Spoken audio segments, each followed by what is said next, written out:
and welcome to the next stage of SalesTV's development, which is here at Grenville Turner Studios in Cranfield University. I'm delighted to be here and delighted to be actually physically again with Tim here. It's quite alien because we've known each other for quite a while, but this is actually only the second time we've been physically in each other's It's amazing, isn't it, that we've known each other for 5 or 6 years, and this is only the second time we've met. Yeah, and actually I was thinking about that this morning. Is in terms of that sort of social interaction and interactivity, it feels really quite odd.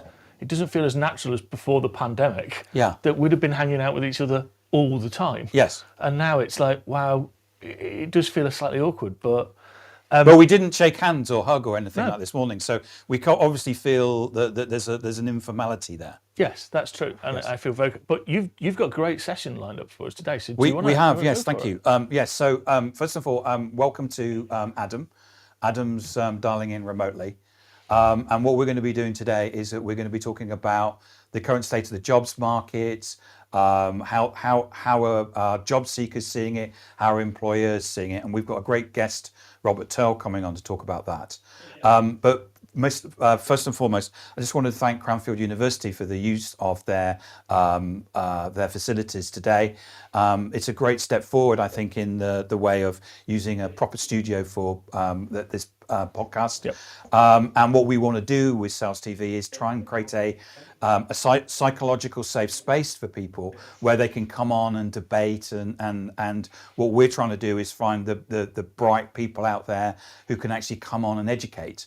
So this is about education as well as sharing ideas. So sharing ideas with the guests, but also comments. So thank you, Andrew, for your comment. But also coming on and chatting with the audience as well, and having those sort of conversations. So Adam, do you want to introduce yourself? Good morning, everybody. I'm Adam Gray. I'm Tim Hughes' business partner, and I'm co-founder of DLA Ignite. And to echo what Tim said, what a fantastic opportunity this is. I mean, I feel like we're grown-ups almost. A proper TV studio with green screens and people dialing in. It is a lovely change from our little homemade thing that we've been doing up until now. Absolutely. Thank you. And without further ado, can we bring Robert on? Hey, Robert. Hey, how you doing? Hey, and good morning. I'm really well, thank you. And you? Good, very good, yes. And Robert, do you want to introduce yourself? Yeah, so I basically, before I came into headhunting, I spent about 8 years selling sort of computers and what have you. And then for the last 25 years, I've been in the initially recruitment business, but now I'm very much a headhunter. And what I've done throughout those 25 years is effectively recruit sales leaders and salespeople, by and large for computer companies, but also into other areas as well, in B2B services and business process outsourcing and things like that. And that sort of experience spans the UK and USA, Far East, Europe and what have you. So at the moment, I'm mainly sort of recruiting for companies that are in scale-up mode, but effectively I tend to see all of the market. I think that the other thing happens is that for anybody who's a headhunter or who's in recruitment, by default, you get into job search conversations with candidates. So that's my background, and I'm looking forward to talking with everyone today. Well, the thing that I realise about you, Robert, for me, you're my barometer about what's going on in the marketplace, because I remember having a conversation with you. What was it, some 12 months ago, where you were telling me that you'd been onto LinkedIn and you'd done some research, and what happened was that you found that there was one candidate going for 5 jobs. Yeah. So an individual could pick and choose whatever they wanted. The employers were basically saying, we can't get anybody. And we had this thing called the Great Resignation, because what I can do is, if I don't like it, if you're not providing the right type of jelly beans in the office, I can basically say, I'm going to walk out and go and get another job. And then you said to me, I think it was probably about a year ago, you said, we're going into recession. And this is even before the newspapers said anything about it at all. And then I think you said to me recently that we've completely flipped. So we've gone from one person chasing 5 jobs to 5 people chasing 1 job, or thereabouts. I mean, how are you seeing it? Yeah. So I think just to go back to that, I think when we spoke last year, we were talking about the tech sector, and the number of vacancies outstripped the number of job seekers by sort of 4 to 1.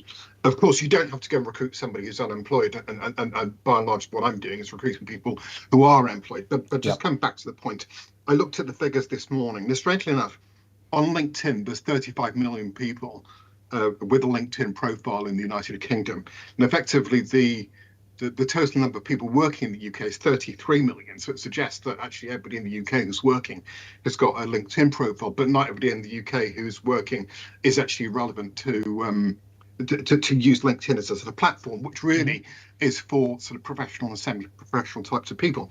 But effectively, I had a look this morning, and effectively there are 4.1 million people in the UK who are employed in sales, and effectively of those 470,000 are open to a move. In other words, 10% are open to move. That 10% doesn't mean necessarily that they're all looking, but effectively what's happened is that the economy's gone into a state of decline, and therefore there are fewer vacancies. And I think that there's been a lack of confidence in the market. There's been a lot of adjustment, and effectively, I think what the economists are saying is that the future growth as we go into 24, 25, 26 and what have you is going to be about 1% economic growth, which isn't absolutely huge. So I think that effectively what was a job seekers market it is now less. So there's many factors attached to this. I think what's important to say is that we still actually got a very high proportion of people in the UK who are employed. So effectively about 96.5% of the UK population, working population, is employed. In other words, the unemployment rate is only 3.5%. So it's incredibly low, the lowest it's been for about 25 or 30 years. So effectively, there is somewhat of a worker talent skill shortage. We're then in the situation whereby, as each year goes by, employers become smarter about how they choose to go about making senior specialist hires, and as a consequence of which they are looking to take into account more factors and apply a greater degree of scrutiny. And so for some of the positions that I've been headhunting into, I've sort of noticed 21 sort of points on which a employer may sort of choose to determine that a candidate's sort of somebody that they could offer, or not. And then you've got a greater degree of scrutiny throughout the recruitment process, more interviews, more in depth, yada yada yada yada. So that's what I'm seeing. So what you're saying is that there was it 400 and something thousand people are so on LinkedIn. What you can do is you can say that you're looking for work. Yeah. In effect, what you're doing is that you're saying to headhunters, I'm not happy with what I'm doing, and you can come and get me. Which I've always found slightly odd, and I'd love your intake on this, Adam and Robert, which is, what does that say to your current employer? Or are they not looking at their employees? Well, I'm guessing So they're the not current employer shouldn't be able to see the fact that the person's looking. Right, okay. Okay, so the current employer shouldn't be able to see that. There is also the term sort of like, somebody's casually looking. And sometimes if somebody's working for a big company, sometimes the people working at big companies are sometimes indifferent as to whether or not somebody's open to a move, because they see themselves almost working for an institution. Okay. I played around, Tim set us off on preparation for this. So I spent some time on Statistica, trying to track the number of sales and associated jobs. And doesn't matter about the numbers. My numbers were a lot lower than you on Statistica, but about 1 million. But actually over the last 10 years, the number's been steadily tracking up, Robert. And then all of a sudden, actually after the pandemic, between 2022 and 2021 and 22, it fell off by about 100,000, and it was roughly equal as well to the number of open sales roles on LinkedIn. And that links to a lot of the CEOs I talk to and a lot of the sales leaders saying they still have a real problem finding talent, and that's what Tim's comment was around the prep. So I'd love your view on this. Really, it's not as simple as it was when we were all in sales, which was downturn, FD takes out red pen and starts striking off salespeople.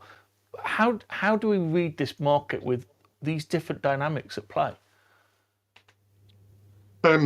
So effectively, each and every year, society becomes a more complex place in which to work, and everything just becomes much more specific.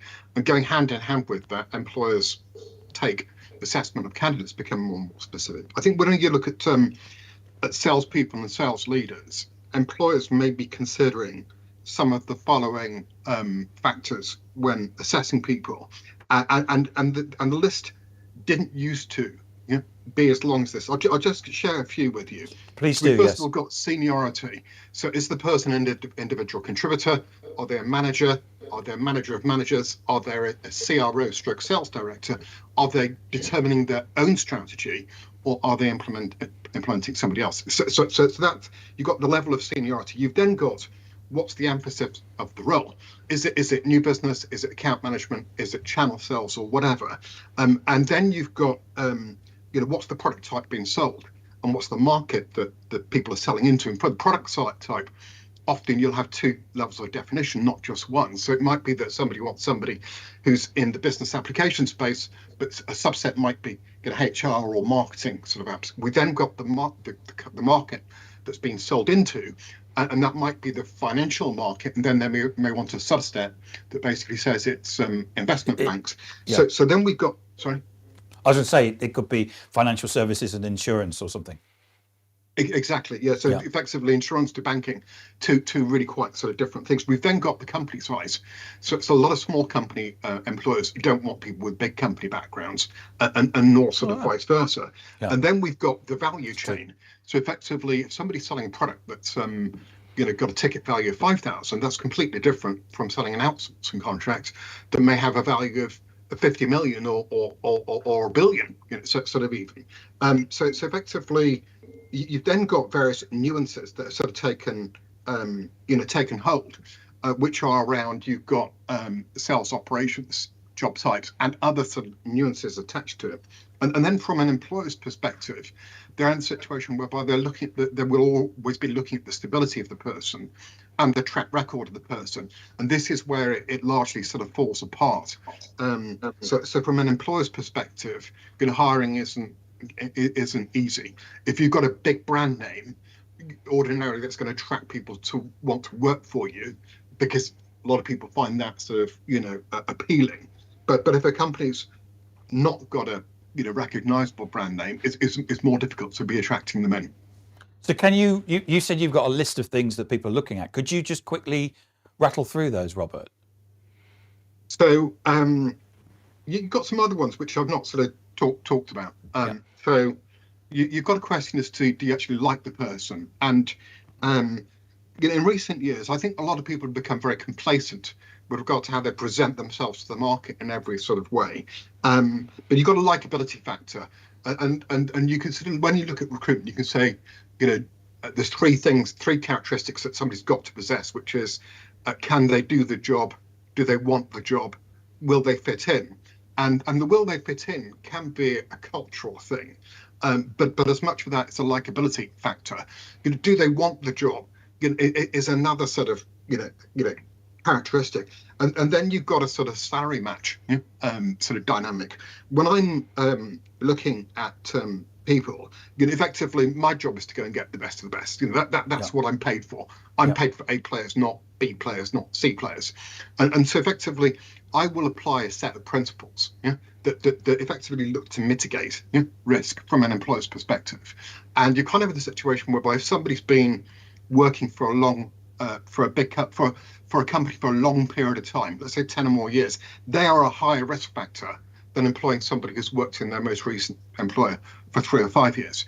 And then you can sort of look as to how long somebody been working within a job. And often I'll count the number of employers on a candidate's CV or LinkedIn sort of profile. But I think also flipping back to, we're here on SalesTV Live, and the reality is that we live in a world in which any sales professional, any sales leader if they're an A player, they're going to be using social media, and they need to be using social media, which means that they need a good, LinkedIn profile.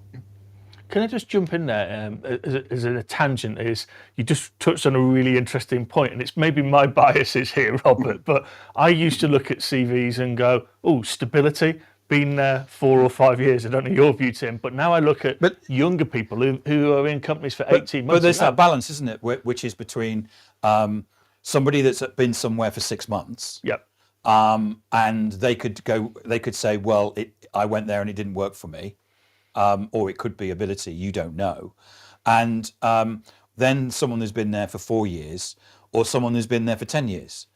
And there's always that balance, isn't there, Robert, between the tenure and that ability to work out where's as a candidate, where's the best point to leave, and go and get that next role, or am I too long in a job? But if you look at I look at a lot of millennial people on LinkedIn, and they've been somewhere for 6 months, 18 months, 12 months, 6 months, 18 months. And I don't know whether that was the market, or whether that's ability, or whether that's actually ambition. That's a really good point. You can't tell from a piece of paper.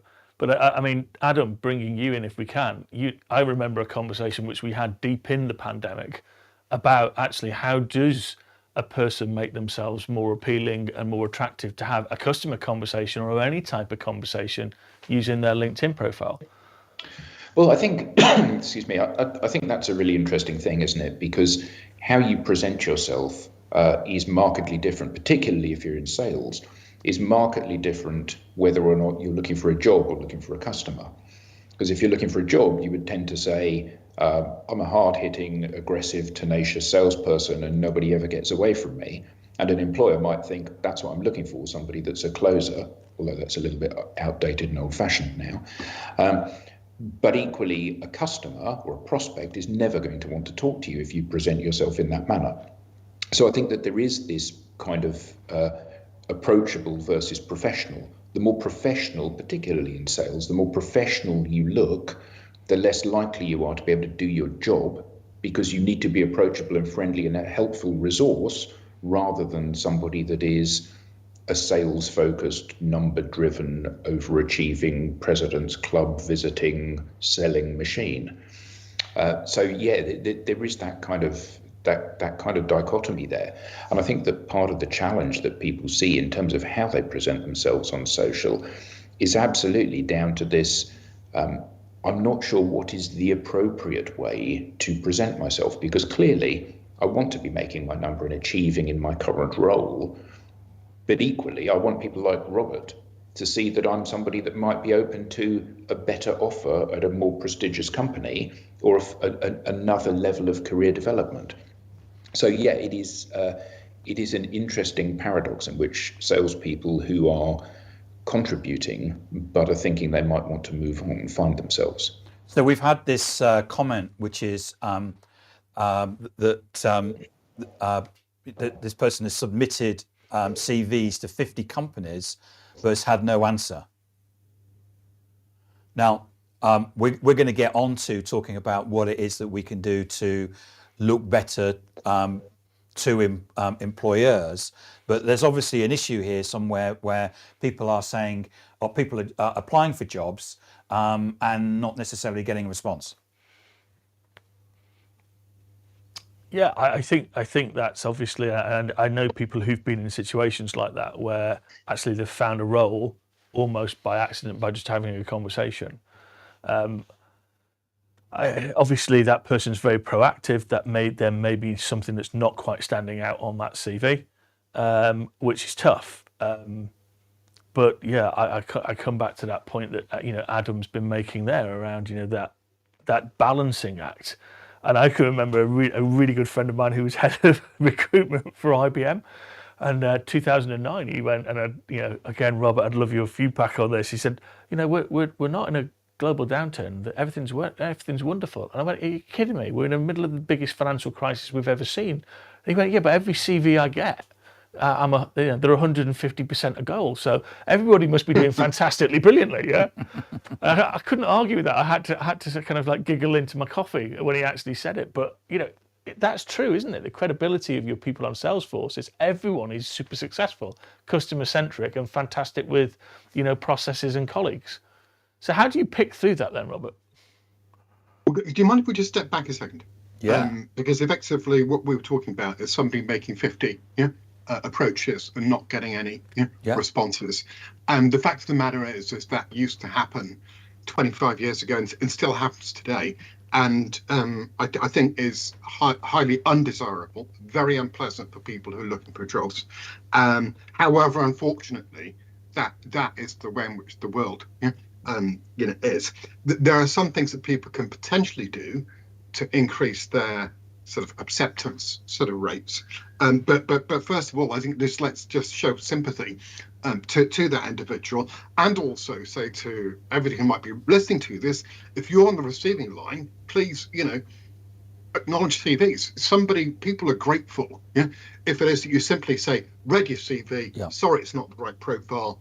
Wish you That's great advice, search Robert. going forward. So that being the first thing, I think we've got to be really sympathetic, particularly to those people who are unemployed in between jobs. I remember once upon a time, Tim either called me or dropped me in. He said, Robert, one of your postings have gone ballistic on LinkedIn. And I said, really? What on earth are you talking about? And he said, oh, it's like got 1 million views. I think it went up to 5 million views. And the posting was all about actually showing empathy to job seekers with regard to actually getting back to them, which just by the way, I'm in a situation whereby I'm probably up at 95%, 98% of the time that I get back to people. In some instances, I don't get back to people. It's not deliberate. Sometimes you can overlook things, or sometimes things can just drift on that you're sort of waiting to hear about things. But I think with regard to a lot of recruiters, what's happening is that the CVs are going into an organization. They're being read by people. People are so consumed. Most hours, particularly sort of the internal recruiters, who are often recruiting into an endless list of sort of jobs. And I remember somebody complaining that, they hadn't heard back about a job.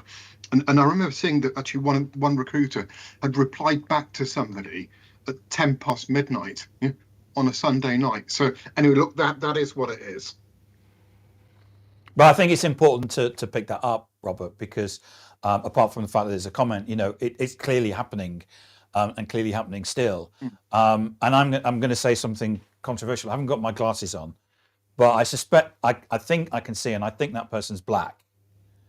And I wonder whether there's racism there in the recruitment process. And I hopefully there isn't.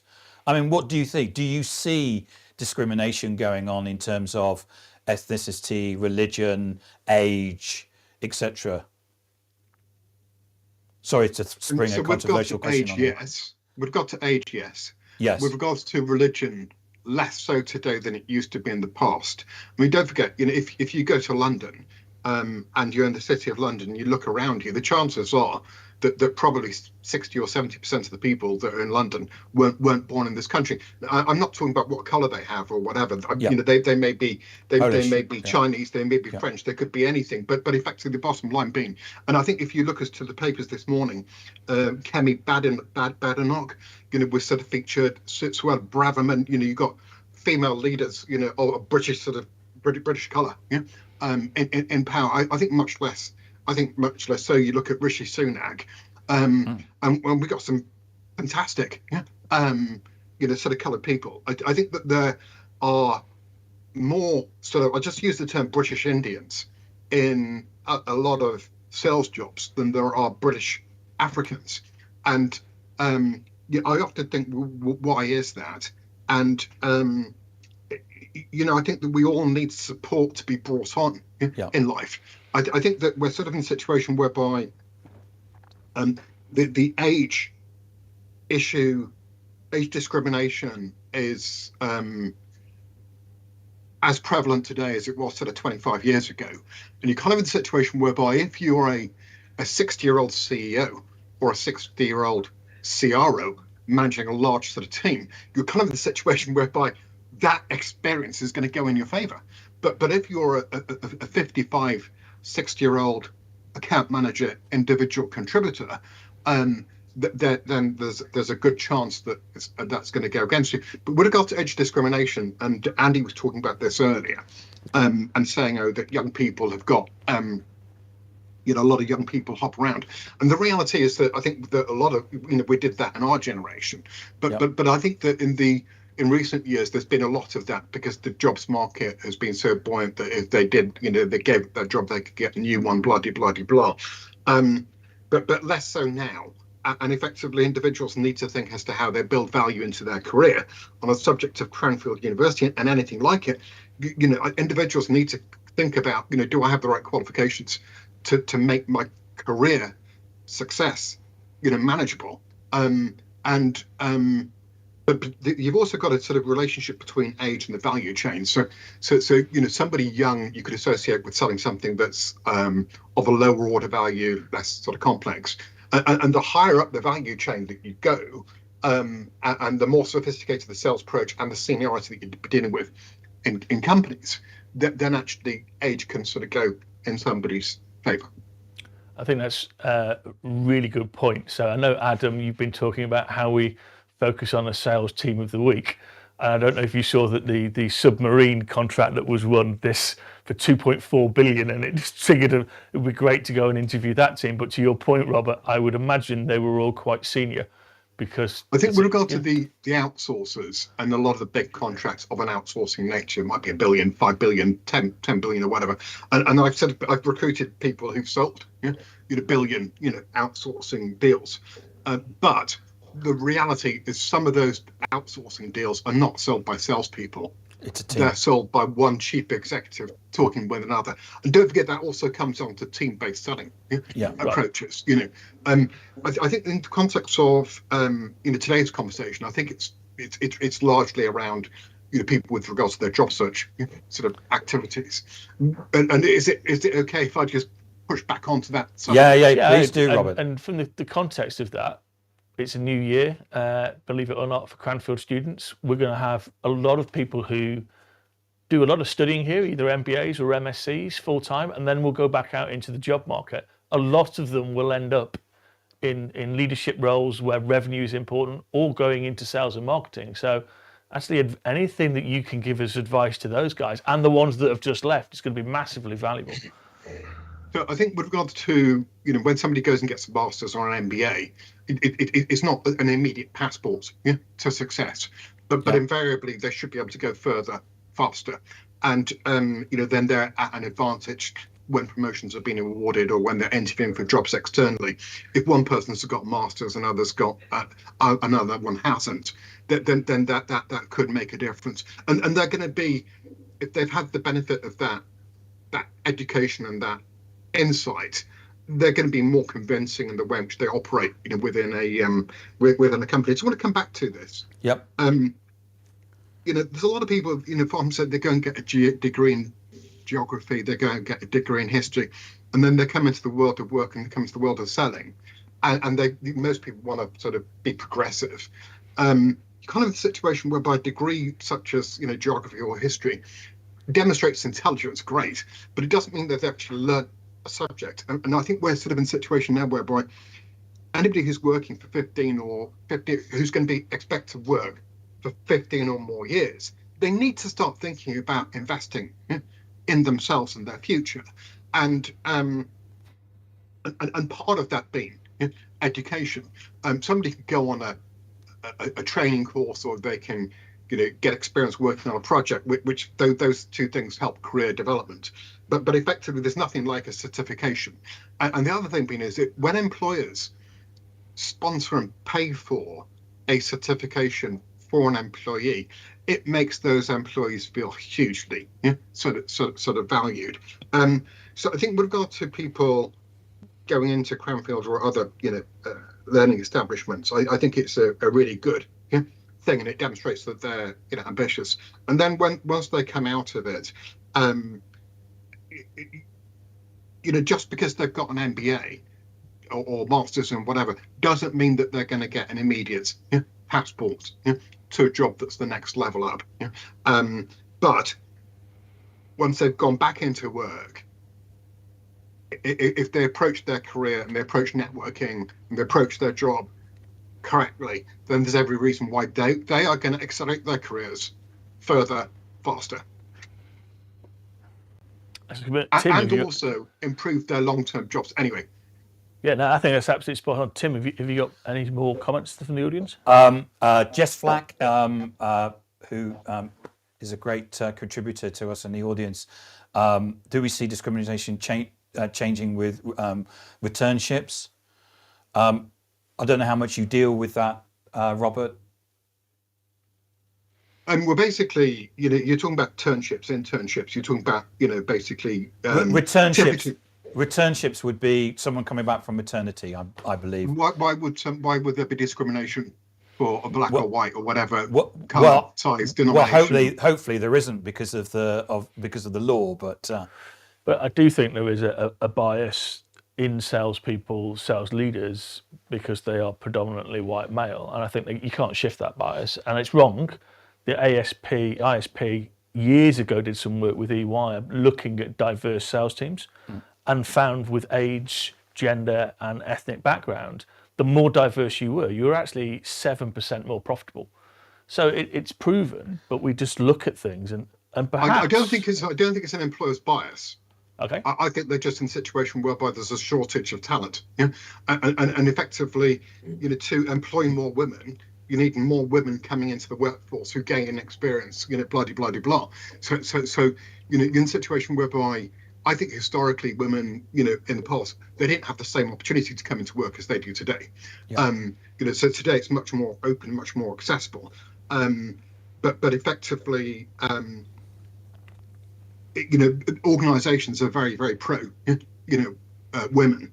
And I think that the other thing being with regard to selling and women, women are more emotionally intelligent than men.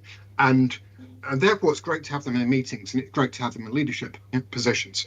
And effectively, emotional intelligence in leadership situations, basically leaders who are rich in emotional intelligence are 40% more successful, and sales teams who proactively apply emotional intelligence in the way which they approach their work have been seen to sort of like increase sales by sort of 50%. I went off track slightly on that. What we were talking about was accessibility for the workplace for for women. Of course, the difficulty being is that if a lady checks out of work for 5 or 7 years to maybe have 2 kids, and then she wants to come back in, she doesn't have a recent track record, and her experience would be seen to be out of date. And I think really the best we can do is to try to be more sort of accommodating. Yeah. And I think that when you talk about returnships, that's a great way to pull women back in. But basically, I think that any sales organisation or any organisation that's fielding 10 salespeople event or in a sales meeting to the marketplace looks absolutely stupid. Basically it's like we're the amount of times, and today we're 5 people, we're all men. Basically we've got to pull more women through, and absolutely. That's not, I don't think, for the lack of trying. I think that effectively you've got an availability piece. I think you've got to be very brave. I was interviewing somebody here in the studio, and we actually got James King from IdeaGen on, and they were talking, Robert, they actually have a 72-year-old inside sales rep in Australia, and she's the highest performing sales rep with the deepest relationships. Wow. And I'm reinforcing that. I was in a well-known TV broadcaster, and they were talking about, they brought somebody, returnships, 55-year-old gentleman, and he wasn't quite comfortable enough to be honest about his work ethic. He would hide it. But he would be in at 7:30 in the call centre, and he would leave at 6, and people would go, "Why are you here?" And he'd go, "Well, I'm beating the traffic." He was a bit embarrassed about, this is the way I was brought up in my work ethic. And actually, that work ethic, that mentorship and role model rubbed off on the rest of the entire team, and they all came in earlier, stayed a little bit later, listened to his relationship capability, and the whole team raised. So I think experience is a hugely valuable thing for people that do need mentorship and help in the workplace. So Robert, so what can people be doing in terms of I'm out of work and okay, so I'm looking, what can I do? Yeah, we've got 3 clusters. Okay, cluster number 1 is people need to put a structure into their job search.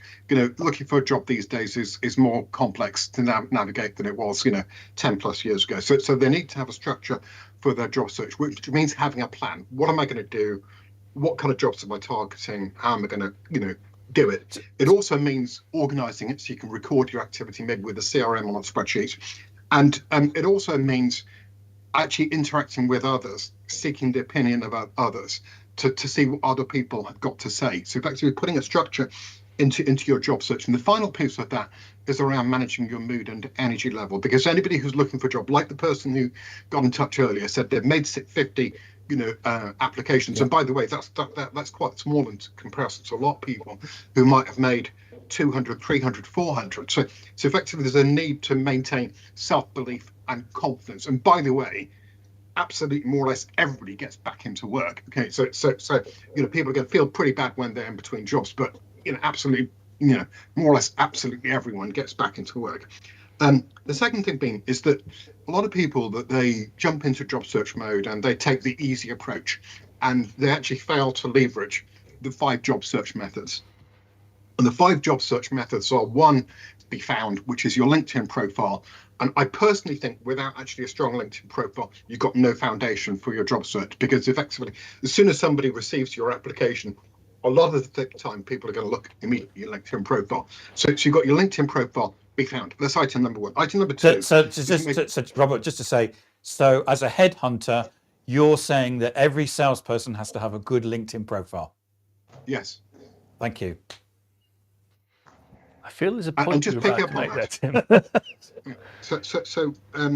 So then we're in a situation whereby the other things that the people need to do is make direct applications, and effectively, a lot of jobs are sourced by companies that don't want to pay recruitment fees, that have got in-house expertise, who want to source directly, and if that's the which they choose to do it, you need to sort of make sort of direct sort of applications, and those can be ones where you're making an application on a speculative basis, or you're responding to a job advert on their careers. So that's proactively going to the sales leader and saying, "Can I come and work for you?"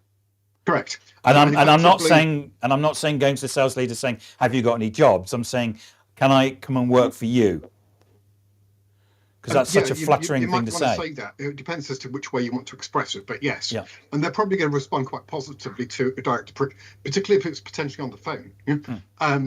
So that being the thing, we then got job ads, we then got recruitment firms, and then we've got networking. So those are the 5 job search methods. 1, optimizing your LinkedIn profile. Yep. 2, making direct applications directly to people and via the jobs portals on these company sites.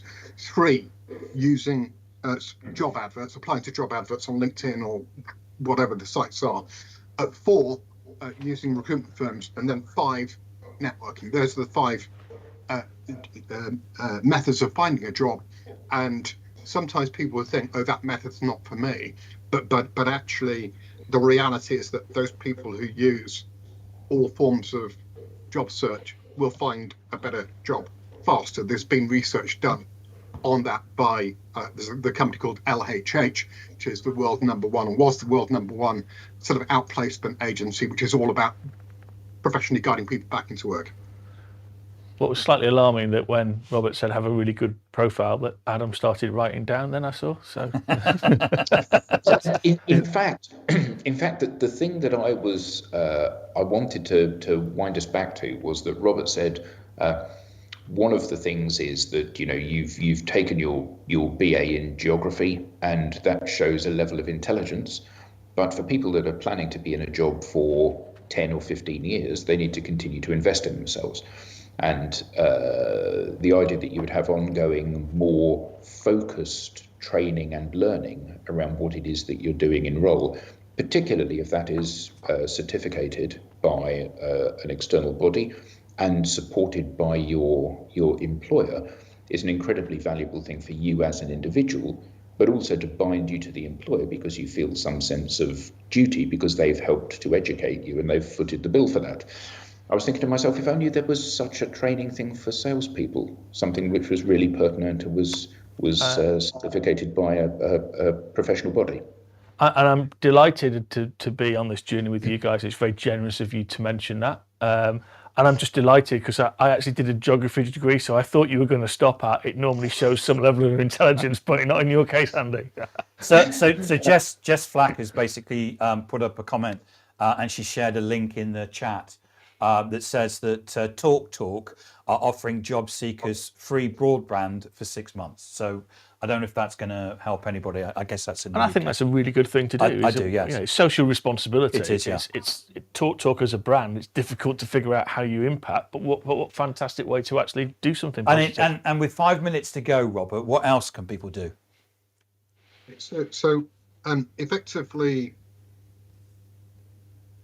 there's a relationship between your LinkedIn profile and your CV. They kind of need to have the same qualities, and effectively, people aren't doing enough to make themselves attractive to prospective employers, because often what they're doing is they're giving the person who may be looking at their profile or looking at their CV a puzzle, and we don't want to be in a guessing game. Yeah. And so effectively what often will happen is to talk about the photo at the end, but with regards to what normally will happen on a CV is, number one, there's the person's company, and the company might be called ABC Corporation. We don't really have a clue what ABC Corporation are. Not everybody works for Google, Apple, except Ford Motor Company, etc., etc. So effectively, with most people, with regard to their CV, good idea for each of the recent employers, a 2 or 3 line description. What is your employer's line of business? 1. 2, is often it's not clear what somebody's doing. And there's a lot of job titles that are very obscure. So in the context of salespeople, if somebody's a sales manager or sales director, say so. If you're a pre-sales consultant, say so. If you're a chief revenue officer, say so. But avoid coming out with something that's obscure that may mean something in your company, but doesn't mean anything in another company. Yeah, you then got the sort of context of what somebody's doing. So you've got responsibilities and you've got achievements. And with regard to responsibilities, people hate it when they see a CV that's full of responsibilities and not got any achievements. But the responsibilities really are saying what it is that you were doing. I was selling, cameras to South Africa or whatever it could be. But basically, you then got the achievements. And with regard to the achievements need to weigh in as being relevant to the dimensions of the job that you're applying to. So sometimes salespeople put an achievement on their CV. It might be something that they're proud of for some reason, but maybe they put that they won this deal for 100,000, and they're applying for a job that's going to have a target 2 million, okay, and be selling deal values that's like 250 grand, 500,000. So effectively, the achievements need to be, sort of substantial. Yeah. The other issue with regard to people, and their LinkedIn profile, Adam was saying about, sort of people being too sort of that need to be casual. You're kind of a situation whereby LinkedIn is a professional site. You need a professional photo, and you've got this case of too formal, too informal. And my advice would be to dress to level up from what you might do on a normal sort of work sort of day. That you need to look smart. So not a case of sweatshirts or anything else like that. And ideally smiling, looking straight at the camera. Yeah, I know. I keep telling these guys all the time about smiling. That's laughing, Tim. It's a different thing. Yeah. And what else can we do, Robert? I mean, that's really been fantastic in terms of our LinkedIn profile, CV, anything else? Well, I mean, most people will say that networking should form the pillar of your job search activity. I think if you speak with a diverse number of people, it's a really good idea, because often what happens with job search, you've often got a case of the blind leading the blind. And some people would say, right, use this CV template, and it's something that everybody else used. It's a load of rubbish. 15 years ago, still a load of rubbish today. And I think really basically seeking different perspectives is a good idea. It's brilliant. Right. Andy, do you want to close out? Well, yeah. I mean, Robert, firstly, huge thanks to you. I think this has been massively valuable, both from a general perspective, but I think thank you, Robert. You were amazing. Brilliant. Adam, thanks for being in the show as always. Look forward to seeing you later tonight. Tim, great pleasure to be Thank here you. with It's been you fantastic. It's on the been show. awesome, isn't it? And thank you for the crew and team at Chris, Cranfield University. Chris, David, Toby, everybody on the team. Marco, thank you so much. Really looking forward to this next chapter with you guys and helping us evolve. Thank you. Fantastic. Bye-bye. Have a good day, everyone. Thanks, everybody. Bye. Bye.